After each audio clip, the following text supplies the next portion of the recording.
You're listening to episode number 246, and today we're on part 3 of our latest series on 8 life-changing health tips that you need to know, and today we're talking about a new spin on meditation. This is the Made for Living Well podcast, hosted by Alexa Sherm, the place to create a life well lived.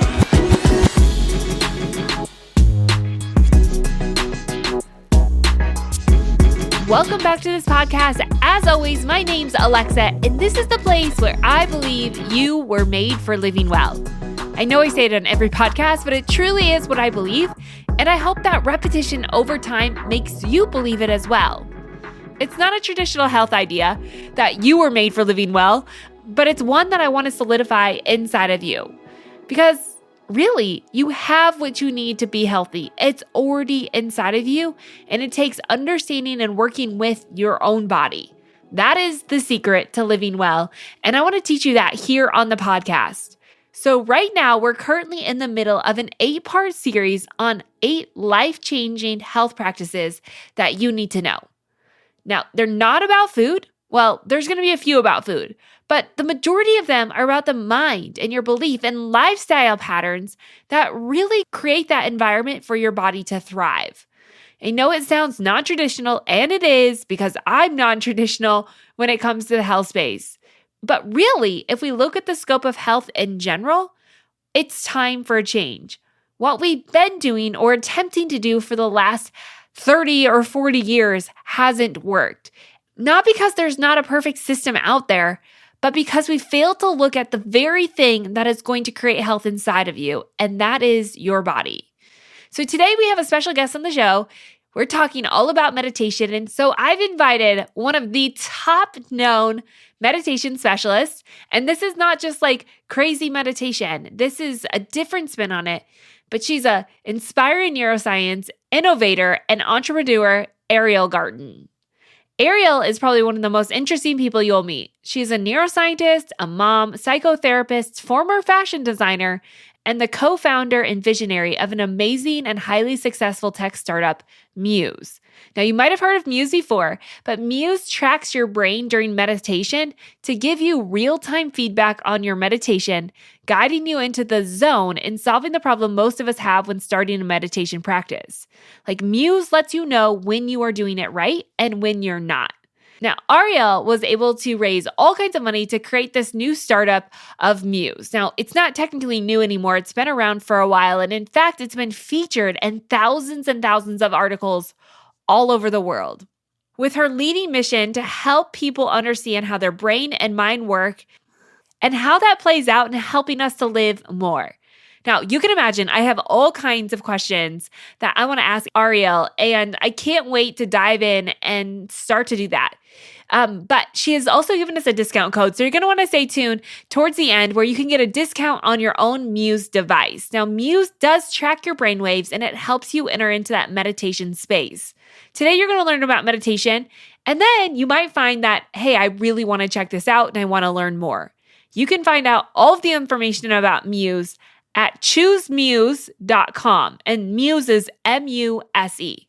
I'll make sure and link all of that up in the show notes, as well as share some more helpful practices about meditation and how to implement it into your everyday. So you can find out all of that over at thelivingwell.com. But for now, let's get right to the show. Welcome to the show, Ariel. It is an honor and a privilege to have you on.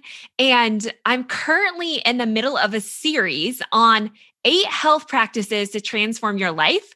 And honestly, this is perfect timing because there's so much information about the mind and really using the mind as the most powerful tool to transform our lives, especially our health.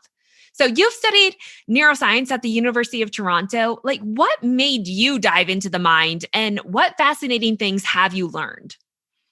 Oh my God, so many fascinating things. I mean, the mind really directs our experience of life in so many ways. It is the organ that takes in our visual information, our auditory information, that processes the world for us.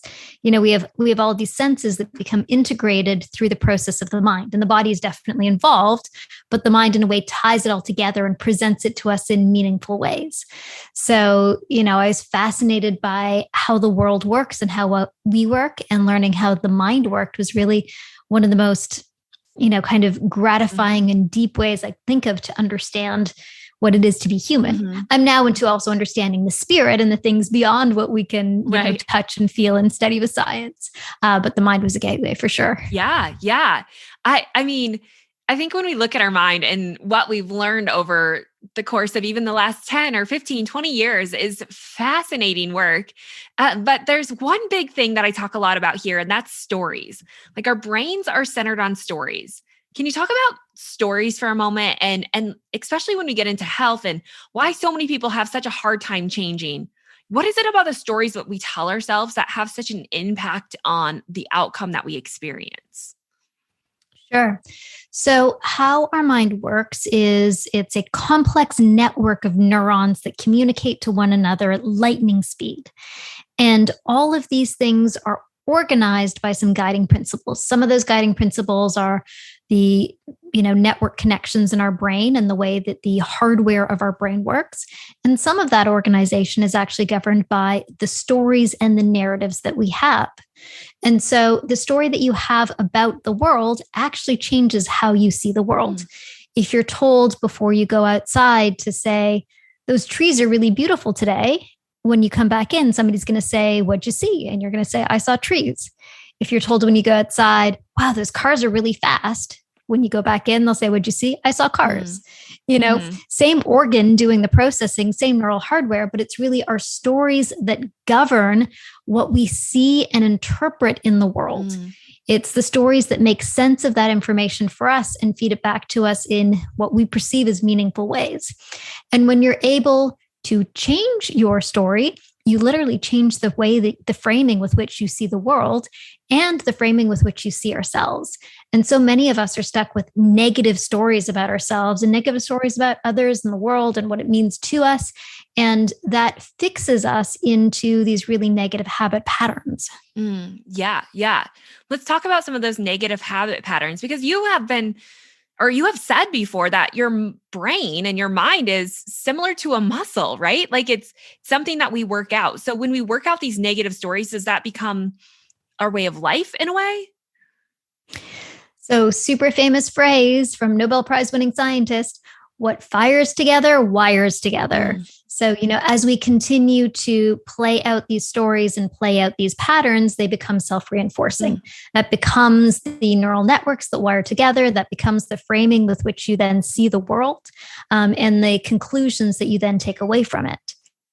If I was to go into a party and, somebody who maybe feels a little insecure, and I go into a party with the thought in my head that everybody here is mean and nobody's going to like me. When I walk in, how am I going to react? Right. How am I going to be to everybody there? Yeah. Probably shut down. Pretty shy. Yeah, right. Yeah, shut down, shy. Are people going to talk to me? No, right? Yeah. Yeah. What's the evidence that I will walk away with from that party and those people? That people, the story that you told yourself, that people are mean and, not going to like you. Yep. If I walk into the exact same group of people with the thought in my head of, these people are so fun, they want to talk to me, I can't wait to talk to them, how will I act when I arrive? You're going to have fun and you're going to interact with people. Yeah. And how are they going to react to me? They're going to give back probably what you gave to them in a way. Yeah, you'll come in, you'll be bubbly, you'll talk to people, they'll talk back to you. What's the evidence that I'll walk away with? That people are fun, that the party was fun, and that it was engaging, interactive. Exact same group of people. The absolute only difference was the story I had in my head when I walked in. And as we walk through our lives with these stories, we really end up reinforcing them because we then find the evidence that supports that story because we existed and, acted within the frame of that story. So being able to identify and then shift your narratives is key to changing the way that you exist in your life and in the world. Yeah. And as you go about changing those stories, is it as simple as understanding the story that you've told yourself and literally just placing a new one on top of that? Or is there more steps that are involved when we get into the rewiring and reworking of those stories? Yeah. So stories are hard to fix because the world is constantly giving us evidence that says that it's true, even when it's not. But the first step, you're absolutely right, is to identify the story, to have the ability to step outside of yourself, to see the narrative that you're playing out and to say, hey, maybe that's not true. The actual act of rewiring takes a long time because these stories are deeply embedded. So as we begin to kind of unearth these stories, these negative perceptions that we might have about ourselves or the world, there's a lot of things that will try to protect or reinforce them. But as we start to find evidence to the contrary, like, hey, maybe those people aren't bad.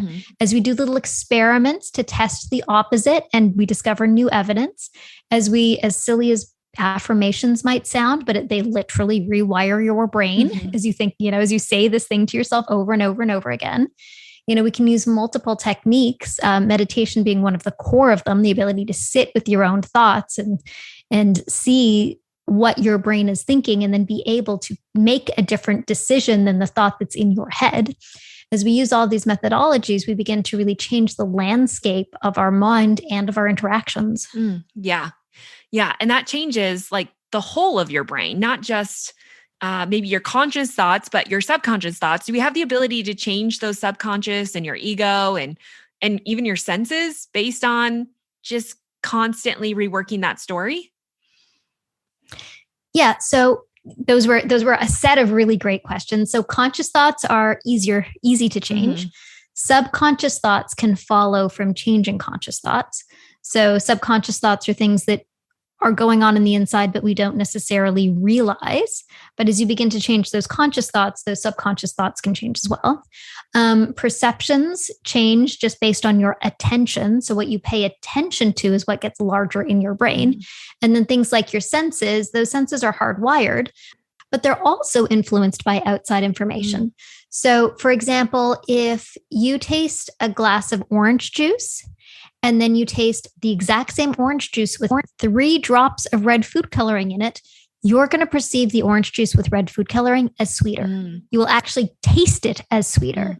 And you'll think you're going absolutely crazy. You can even put in, like, pour the juice yourself from the skin container, put in this 3 drops of food coloring yourself, and your body mind will still taste it as sweeter.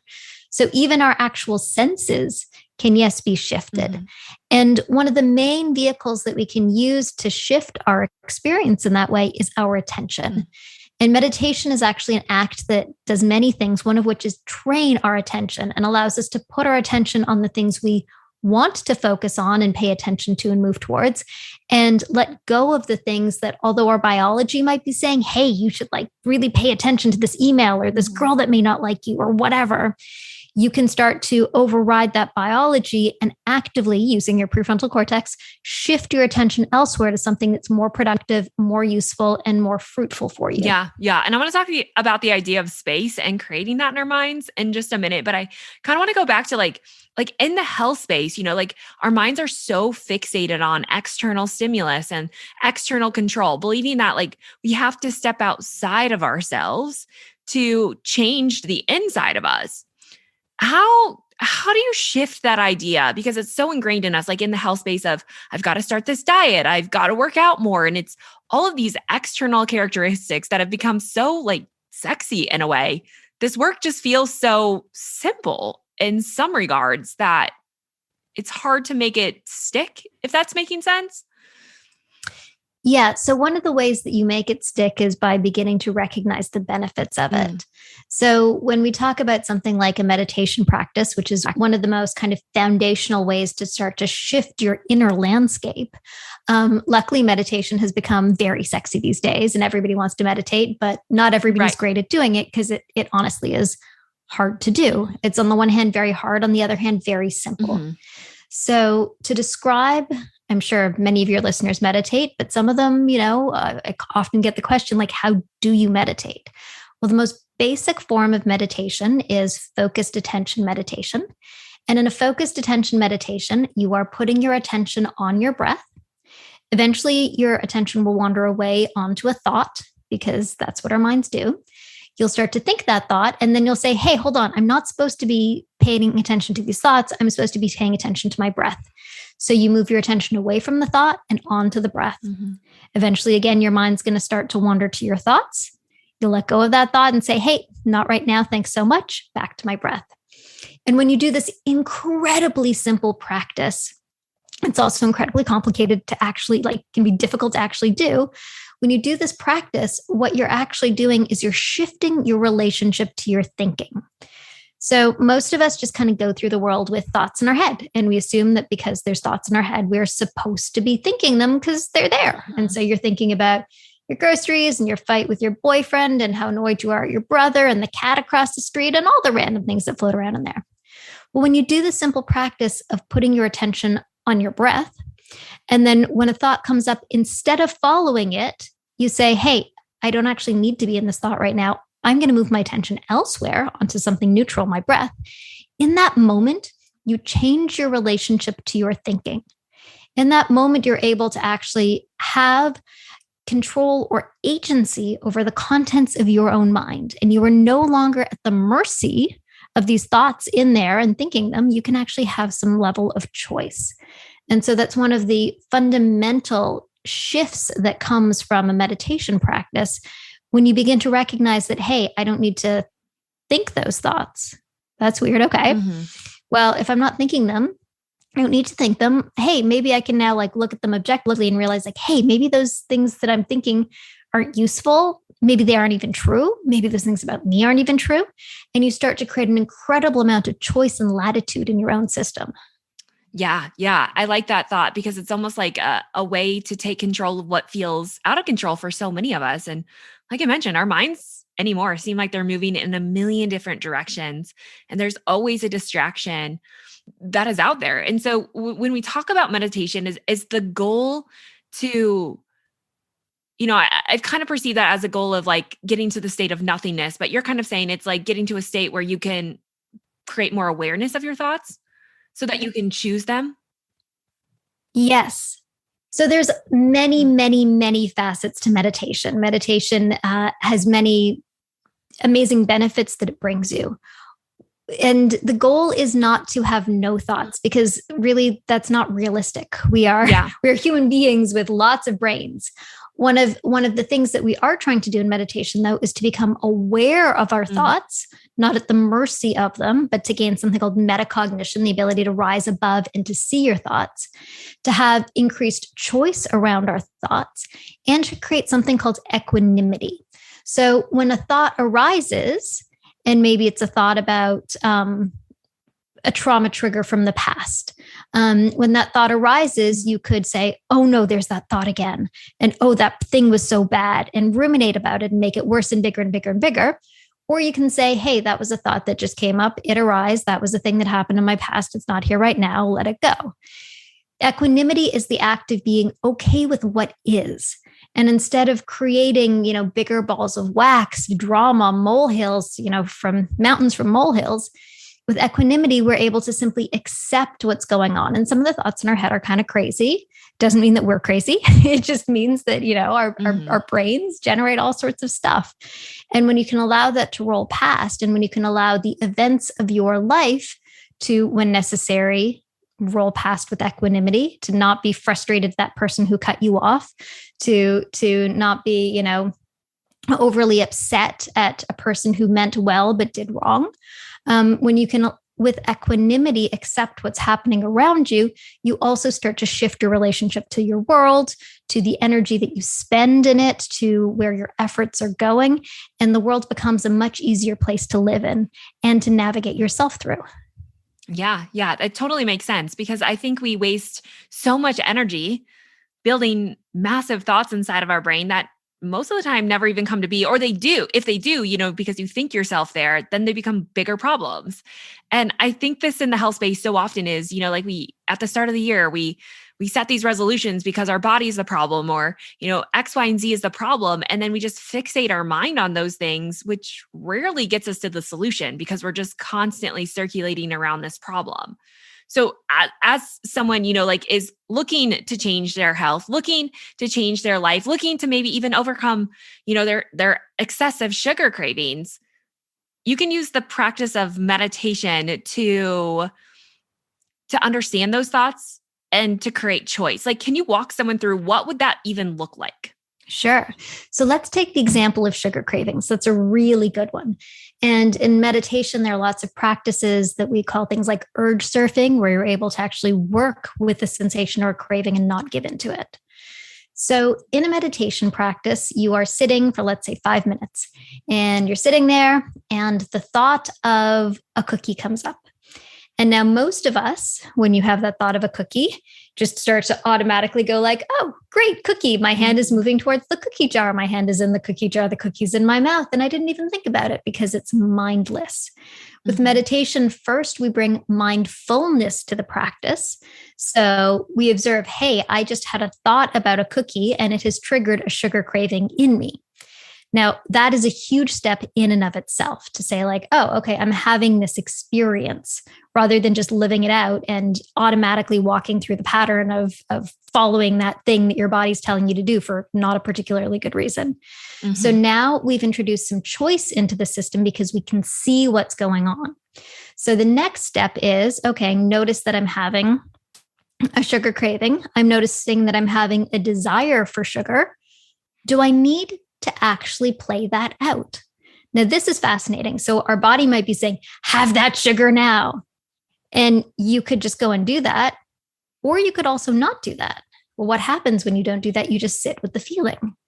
And most of us don't like feelings, or we feel driven or compelled to do what the feeling tells us, when all it actually is a feeling. It's just a feeling of urge, of of craving, of hunger. And if you sit with that urge and you don't actually get up and do the thing, the urge will rise, and it might rise very, very high, and it might like feel intense, and that's okay. You don't have to get up. And then the urge will fall. And then you're on the other side of it and you didn't have a cookie. And now the next time that happens, rather than playing through the automatic pattern, which happened 100 times before where you got the cookie, this time you're going to see it happen again. You're going to know that you were actually able to get to the other side of it. You're going to be telling your brain that actually we no longer need to act on it. Hey, we didn't act on it and everything was fine. And it's going to start to diminish. And the more you sit there and the urge rises and falls, the more you don't care about it intellectually. And the more your brain actually repatterns to say, hey, we no longer need to just play out this automatic pattern anymore. We are literally repatterning and rewiring our brain. So meditation really helps us sit with our experience, with our, the emotions, the things that we label as uncomfortable, and just be cool in that discomfort for a period of time. So you're feeling a little frustration. Okay, that's what you're feeling now. That's the experience you're having. Yep. It's going to come, it's going to go. It doesn't mean you have to act on it or do anything about it. We can just sit there and experience it, and it will be okay. You are still safe. Everything is still fine. Yeah, it's really just taking control of what has in our life really ran our lives, because I think so many of us let our thoughts and our emotions dictate who we are when neither of them is really who we are. They're just an experience. Yeah, isn't that funny? When you ask somebody, who am I? Like, normally you would say, well, I guess I'm the collection of thoughts, experiences, and emotions. You are, but you also aren't. You are a human being. You are a person. You couldn't believe that you have a soul or not, whatever your own belief system is, but you are not just, a collection of drives and emotions. You are a person who also has the ability and the agency to have these things happening and not have to act on them, because you are not your thoughts. You are not your emotions. You are something, individual from that, who might be having some thoughts and emotions, but they don't have to mean what they used to you, because there was a you that is in there. Yeah, this is really powerful stuff. And if it starts to click, it really does transform how you go about your everyday life, and things that used to control you really lose their power. And you've created technology that helps people to live in the space, to gain control of their mind. Can you talk a little bit about Muse and some of the technology that you've created and what we can use it for, how it can transform us? Sure. So Muse is a brain sensing headband that helps you meditate. It is a personal meditation assistant that is so effective. Mm-hmm. So most of us, when we sit down to meditate, our brain is bouncing all over the place. And it's kind of like, what am I supposed to be doing? Like, am I doing this right? Like, oh, geez, I'm on my thought. Well, okay, back to my breath. Okay, that just is what, huh? So there's no little coach or guru inside your head telling you what you should be doing. So with Muse, we actually solve that problem with a device that tracks your brainwave activity during your meditation and gives you real-time feedback to actually let you know when you're meditating, if you're doing it right, and to guide you back into that meditation state. So what Muse does is it translates your brain activity into guiding sounds. So when your mind is wandering off into a thought, you actually hear the soundtrack is stormy. And as you come to quiet, focused attention on your breath, you've moved your attention away from your thinking, then the sound quiets. And then if you stay really quiet, then there's little birds that tweet that reinforce like, yep, you're here, keep going, you got it, you got it, you got it. And then after your meditation, you get data. Charts, graphs, scores, things that show you moment by moment what your brain was doing. We also have other meditations and sensors on the same device for your heart, your breath, your body. So you get an incredibly full meditation practice and also hundreds of guided meditations. It's really like a one-stop shop to either help you start your practice, or if you're an experienced meditator, have a brand new lens into it. Yeah.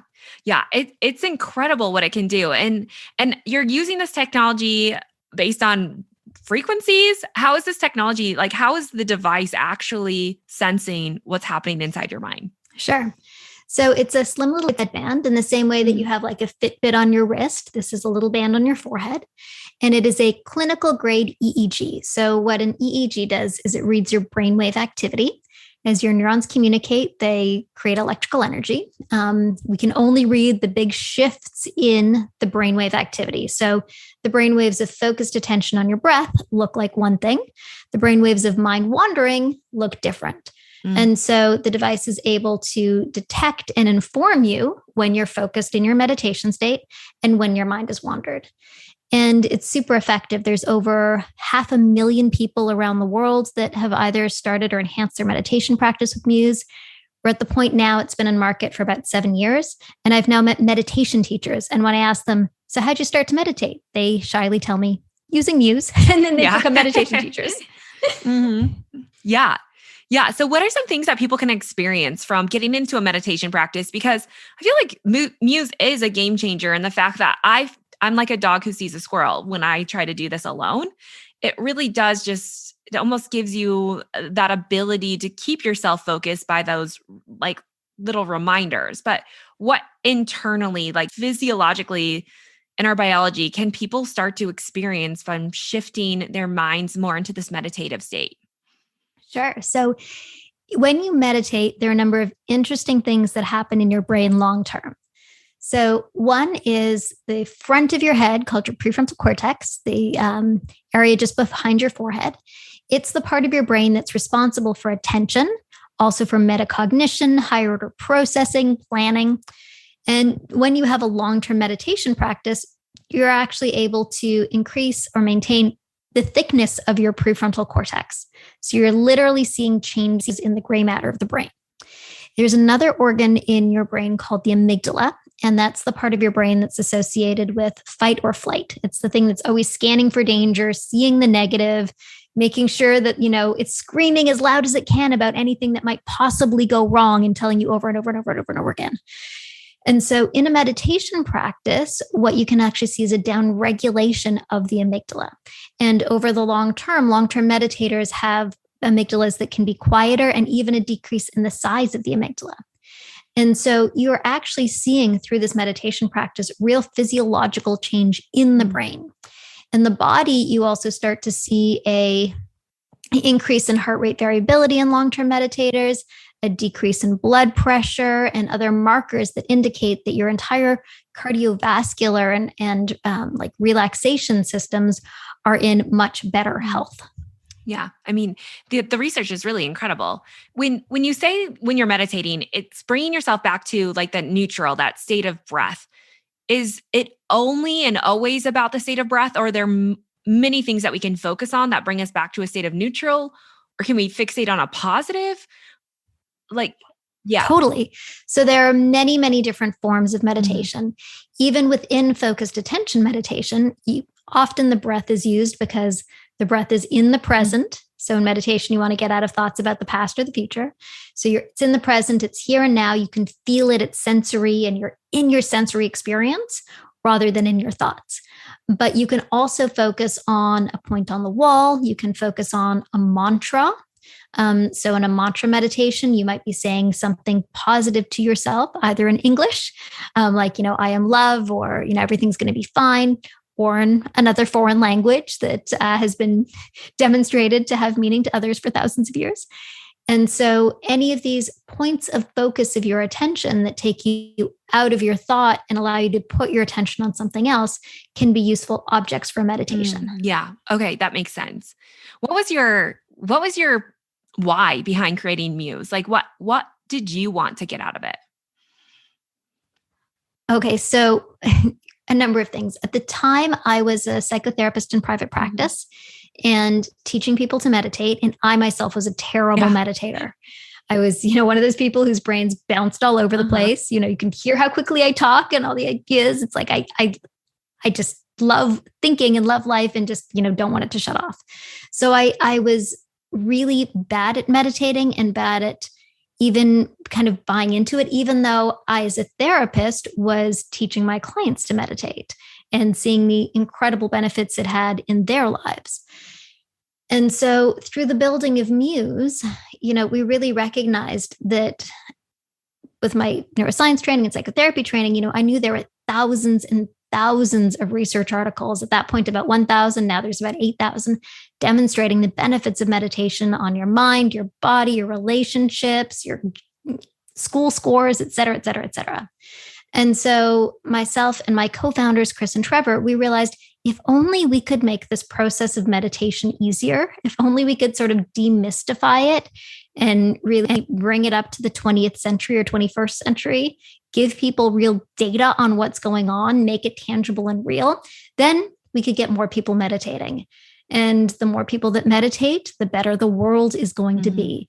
The better our own self-reflection, our interpersonal interactions, our overall social dynamics. If you want to get the world to be a better place, let's just get everyone meditating. Yeah, because we're living in a mental health crisis, and it's skyrocketing.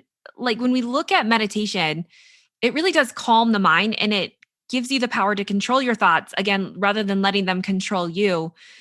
In your own life, have you ever experienced any sort of anxiety, depression? Maybe not you, but I'm sure you've heard stories about how it's liberated people from, the trauma of the past. Can you give some hope, some stories about what this could look like for people and why it's so important to change the world via using a form like meditation? I can talk about me. Yeah. It's much better when it's personal. So I'm currently pregnant with, as we mentioned before, I'm pregnant. I'm 5 months pregnant. And with my last child, I had wicked postpartum depression. He's 5 years old now. And so I had crazy thoughts in my head, about harming my child, et cetera, things that I would never do. But just the act of having that thought in my mind was so scary. It was unbelievable. And the fear of those thoughts only created more thoughts. And, a meditation practice was essential in that moment to be able to say, yes, I have this thought arising, but it is only a thought. It doesn't mean anything about me, about him, about the world. This is postpartum depression. These are the kinds of thoughts you get. I'm just going to allow that thought to move on and move past.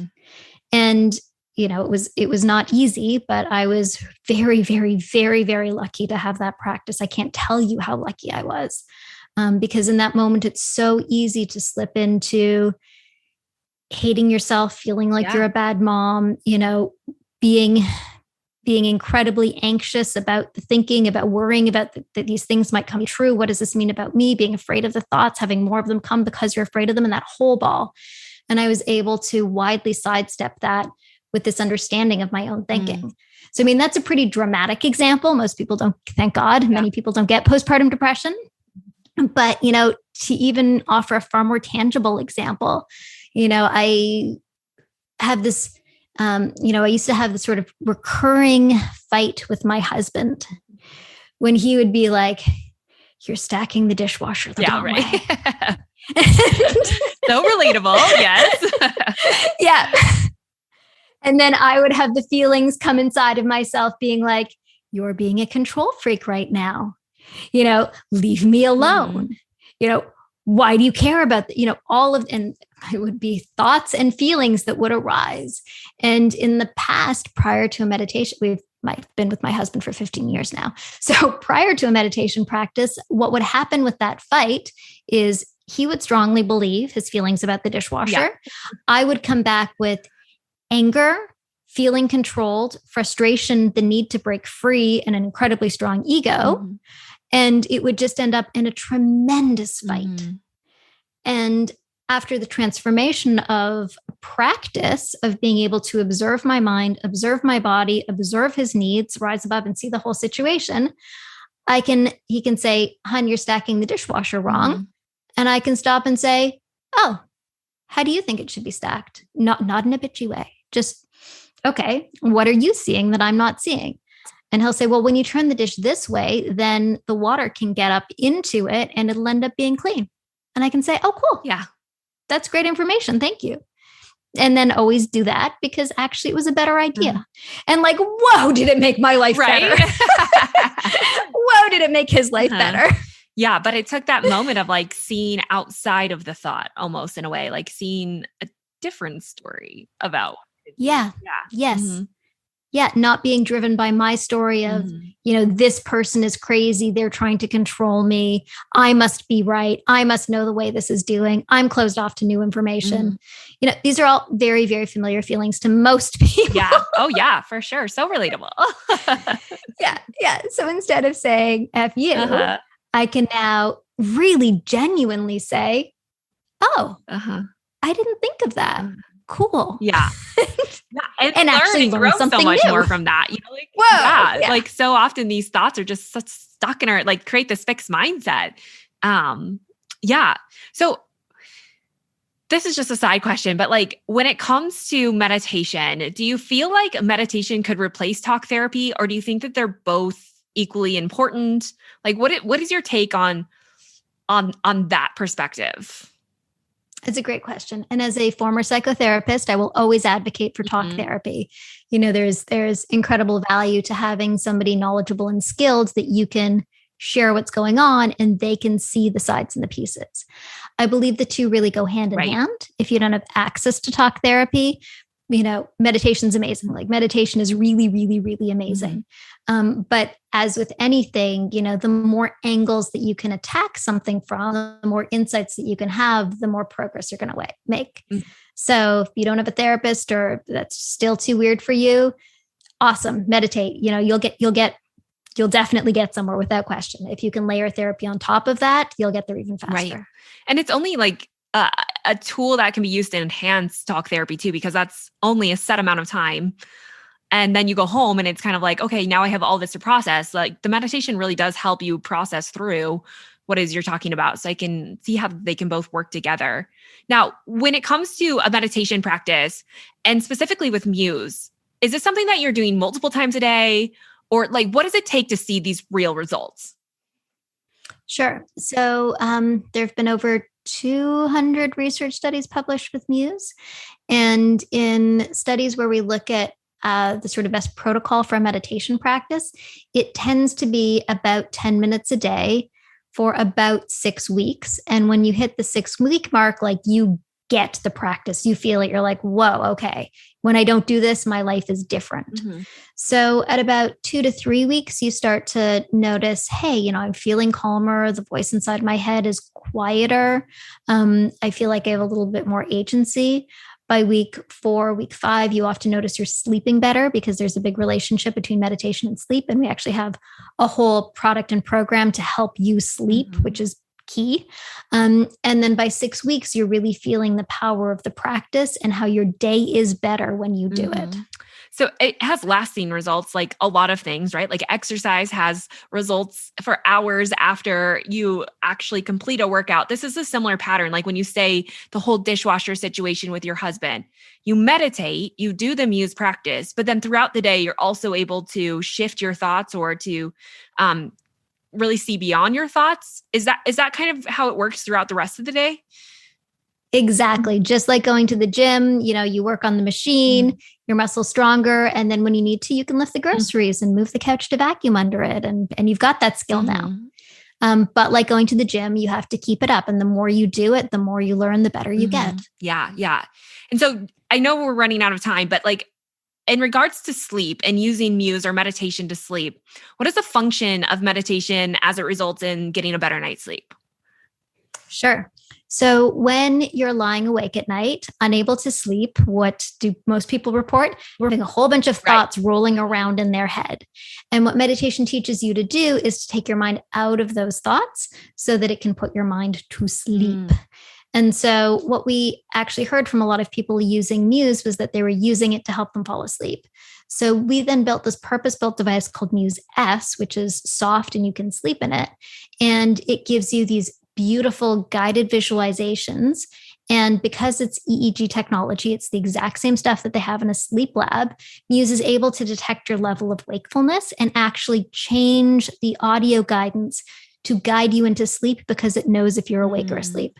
So when you're really awake, you're listening to, an engaging story or a soundscape or audio, and it guides you to sleep. As you start to fall asleep, it starts to quiet the sound, cueing your brain to sleep even further. Once you are asleep, it shuts off.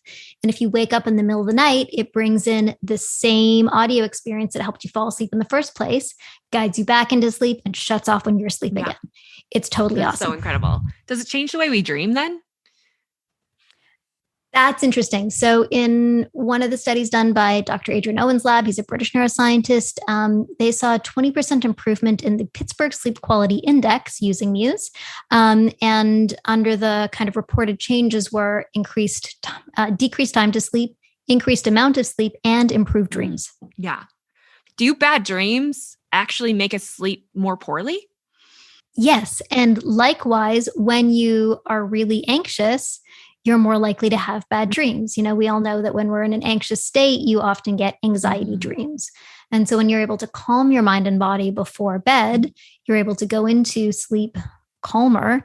You're more likely to reduce your night terrors and reduce your nightmares. So fascinating. Okay, we don't have a lot of time left. And I really just want to ask one big question as we kind of wrap up the show.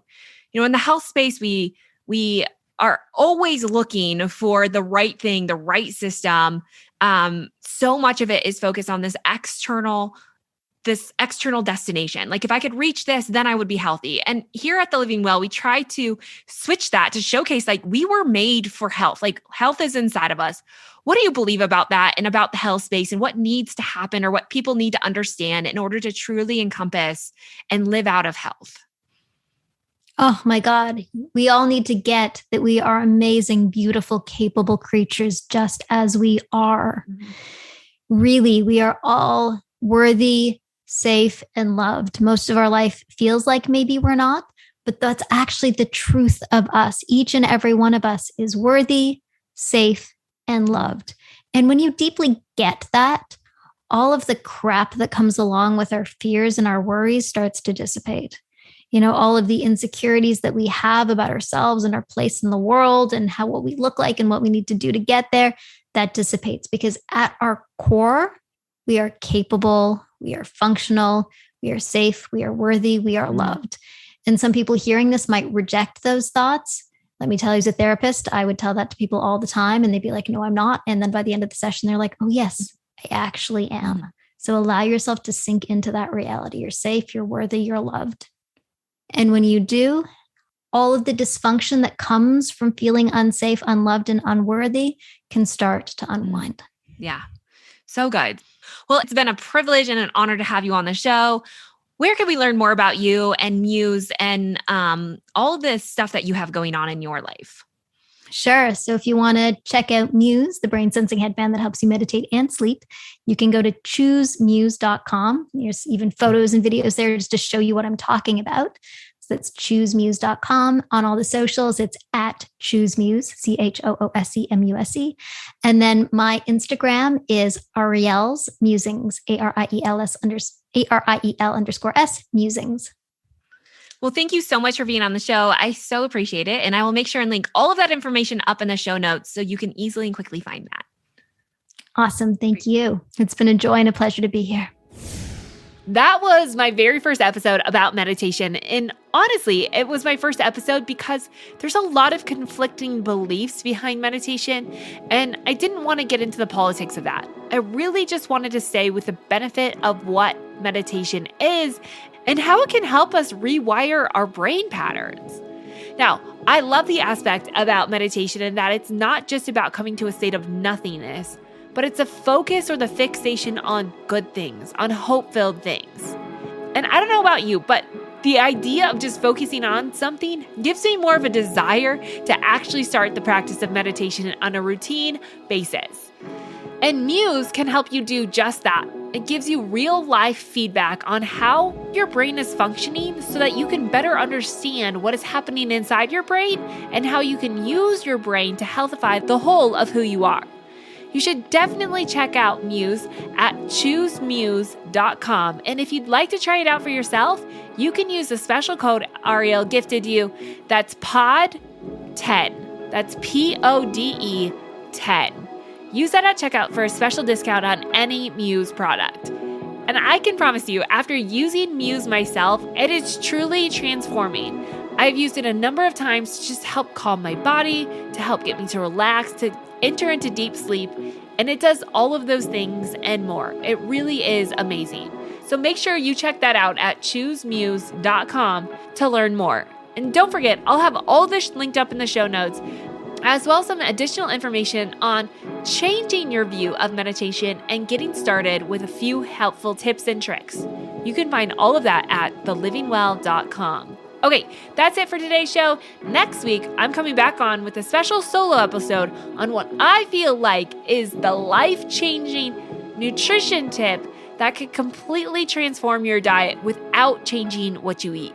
Stay tuned for that, as well as many other episodes and this brand new series on 8 life-transforming health practices you need to know. Okay, I'll see you back here next week.